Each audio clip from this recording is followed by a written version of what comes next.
안녕하세요. 하늘소리교회 이모상 목사입니다. 2021년 4월 14일 수요일 오늘의 말씀 시작하겠습니다. 오늘 나눌 말씀은 누가복음 22장 54절에서 62절의 말씀입니다. 예수를 잡아 끌고 대제사장의 집으로 들어갈새 베드로가 멀찍이 따라가니라. 사람들이 뜰 가운데 불을 피우고 함께 앉았는지라. 베드로도 그 가운데 앉았더니 한 여종이 베드로의 불빛을 향하여 앉은 것을 보고 주목하여 이르되 이 사람도 그와 함께 있었느니라 하니 베드로가 부인하여 이르되 이 여자여 내가 그를 알지 못하노라 하더라. 조금 후에 다른 사람이 보고 이르되 너도 그 도당이라 하거늘 베드로가 이르되 이 사람아 나는 아리로라 하더라. 1시간쯤 있다가 또 한 사람이 장담하여 이르되 이는 갈릴리 사람이니 참으로 그와 함께 있었느니라.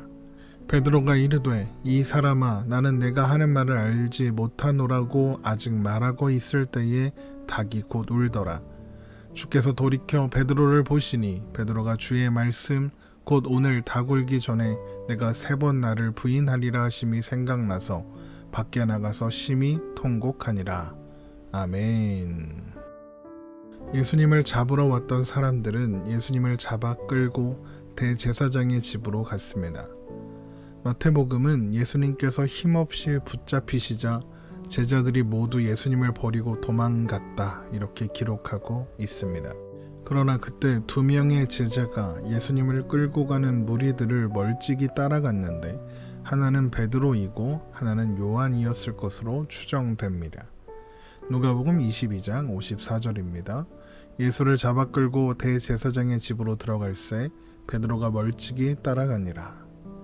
예수님은 대제사장 가야바의 집으로 끌려가셨는데 그곳에는 서기관들과 장로들이 모여 있었습니다.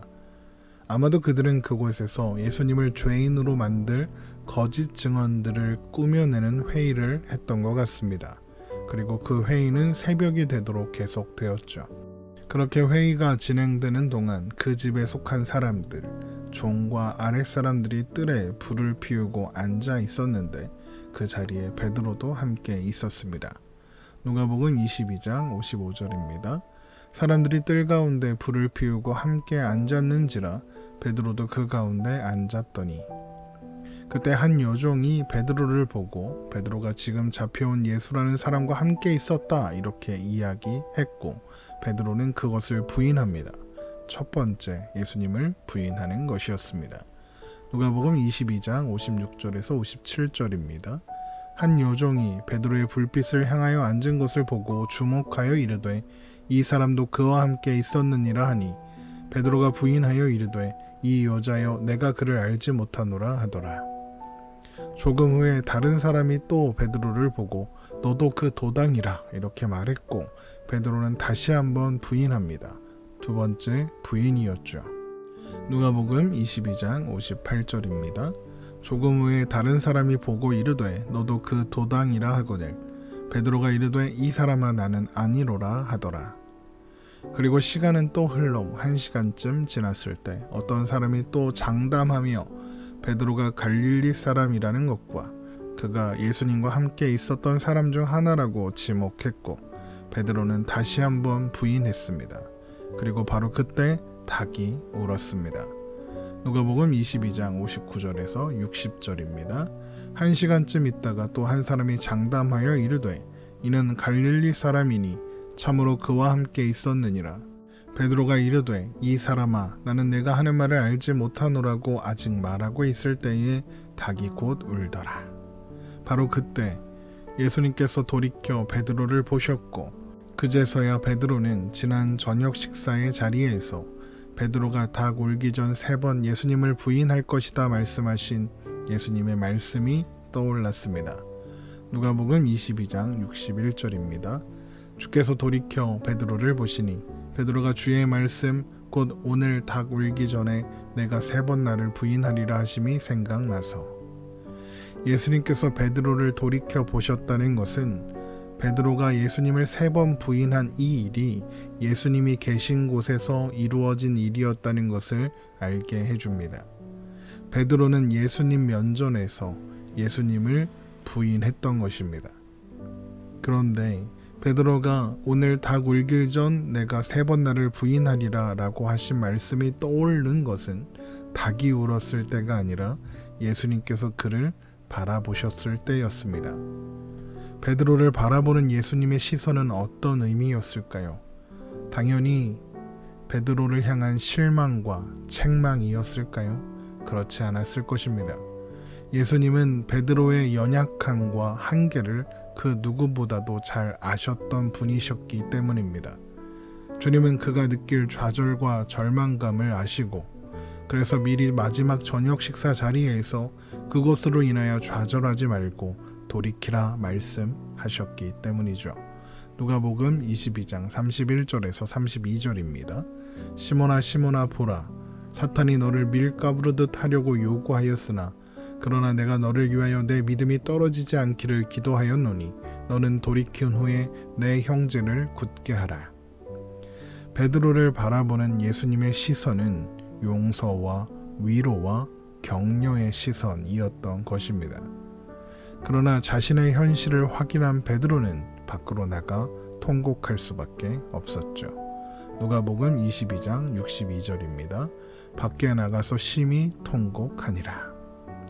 우리는 베드로의 결단을 잘 알고 있습니다.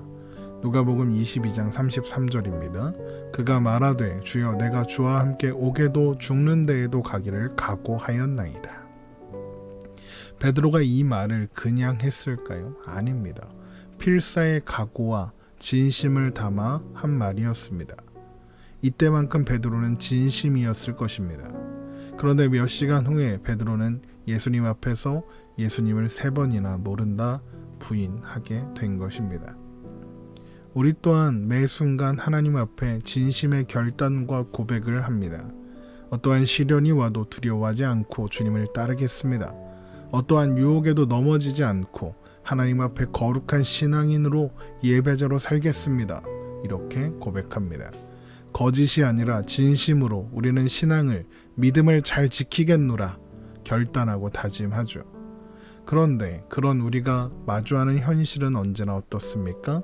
언제나 좌절과 절망뿐이죠. 우리는 작은 어려움에도 쉽게 좌절하고 아주 작은 유혹에 힘없이 무너지고 굴복합니다. 우리는 우리의 신앙을 지킬 능력이 없음을 매 순간 깨닫습니다. 우리의 진심이나 결단, 심지어 강한 의지도 우리를 지켜주지 않습니다. 그러나 우리의 절망과 좌절은 사실 아무 상관없습니다. 우리의 의지와 결단이나 진심은 사실 중요하지 않습니다. 애초에 우리에게 시작된 믿음이 우리에게 근거가 있지 않았기 때문입니다.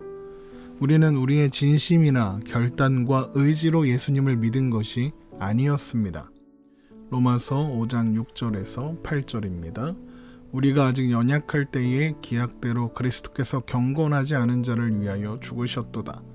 의인을 위하여 죽는 자가 쉽지 않고 선인을 위하여 용감히 죽는 자가 혹이 있거니와 우리가 아직 죄인 되었을 때에 그리스도께서 우리를 위하여 죽으심으로 하나님께서 우리에 대한 자기의 사랑을 확증하셨느니라.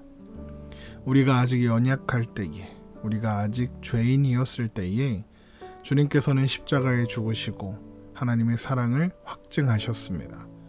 그리고 그 결과가 바로 우리에게 있는 믿음인 것입니다. 우리의 실패와 좌절과 절망과 미련함과 게으름과 연약함에 주님은 실망과 책망의 눈이 아니라 용서와 위로와 격려의 눈으로 바라보십니다. 그리고 너의 결단으로 되지 않는다. 내가 이루는 일이다.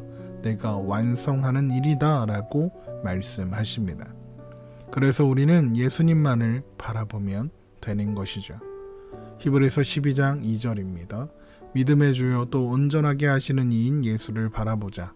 그는 그 앞에 있는 기쁨을 위하여 십자가를 참으사 부끄러움을 개의치 아니하시더니 하나님 보좌 우편에 앉으셨느니라. 믿음의 주요, 이는 믿음의 창시자, 시작자라는 말입니다. 온전하게 하시는 이, 이것은 믿음의 완성자, 종결자라는 말입니다. 우리 믿음의 창시자이며 완성자이신 분이 누구십니까? 바로 예수님이십니다. 예수님께서 우리 안에 믿음을 시작하시고 또한 완성하시기 위해 수치와 모욕을 참으셨고 십자가를 참으셨습니다. 그래서 우리는 오늘도 예수 그리스도 그 이름을 붙잡고 하나님 앞에 나아갈 수 있게 된 것이죠. 히브리서 4장 15절에서 16절입니다. 우리에게 있는 대제사장은 우리의 연약함을 동정하지 못하시리가 아니요 모든 일에 우리와 똑같이 시험을 받으신 이로되 죄는 없으시니라. 그러므로 우리는 긍휼하심을 받고 때를 따라 돕는 은혜를 얻기 위하여 은혜의 보좌 앞에 담대히 나아갈 것이니라. 베드로의 진심이 아니라 예수님의 사랑이 그를 구원하였습니다. 우리 또한 그렇습니다. 우리에게서 시작되지 않았기에 그 완성 또한 우리에게서 완성되는 것이 아닙니다. 그 일을 시작하신 분께서 또한 그 일을 완성하실 것입니다. 빌립보서 1장 6절입니다. 너희 안에서 착한 일을 시작하신 이가 그리스도 예수의 날까지 이루실 줄을 우리는 확신하노라. 우리는 때로 우리의 진심에 실망하고 좌절하지만 하나님은 실수도 실망도 좌절도 하지 않으십니다. 우리의 오늘이 실수가 없으신 하나님 안에 있음을 기억하며 사는 그런 날이 되기를 주님의 이름으로 축원합니다.